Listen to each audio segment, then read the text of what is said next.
અને ત્યારબાદ સુખદેવજી મહારાજની વંદના કરતા કહે છે, તમે જો ક્રાંતિ છે આ ગ્રંથની, આ ભાગવત ગ્રંથની ક્રાંતિ છે કે વેદ વ્યાસજી સુખદેવજીને વંદન કરે છે.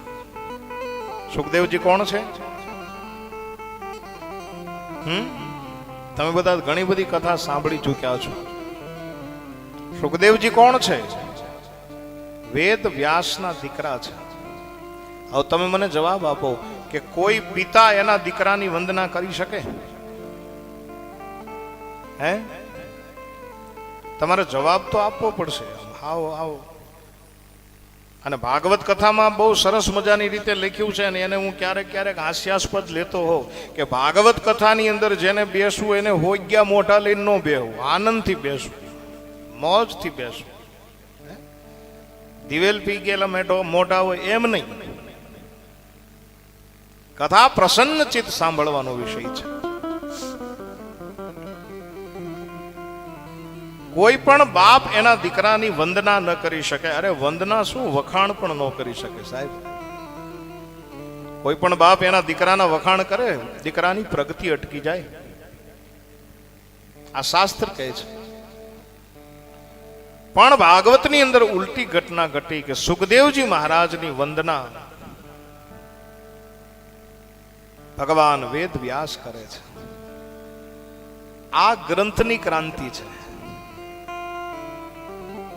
આગળ કથાની અંદર આવશે કે એક દીકરાની વંદના એની માં કરે. નહીતર માં દીકરાની વંદના ન કરી શકે. દીકરો વંદન કરે તો ચાલે, પણ ભાગવતજીની ક્રાંતિ જ એ છે કે એક માં દીકરાની વંદના કરે, એક પિતા પુત્રની વંદના કરે. કથાની અંદર કપિલ પ્રકરણની અંદર આવશે કે ભગવાન કપિલની વંદના માં દેવહૂતિ કરે છે.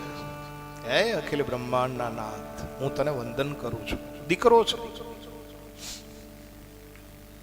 આજે અહીંયા સુખદેવજી મહારાજની વંદના ખુદ ભગવાન વેદ વ્યાસ કરે છે. પણ કઈ રીતે?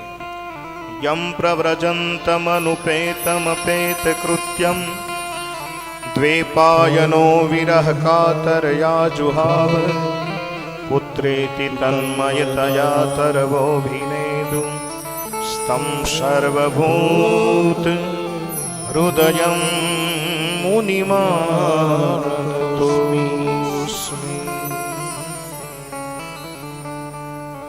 સુખદેવજી મહારાજની વંદના કરતા કહે છે કે જે સુખદેવજી જન્મતા વેદ ગૃહનો ત્યાગ કર્યો,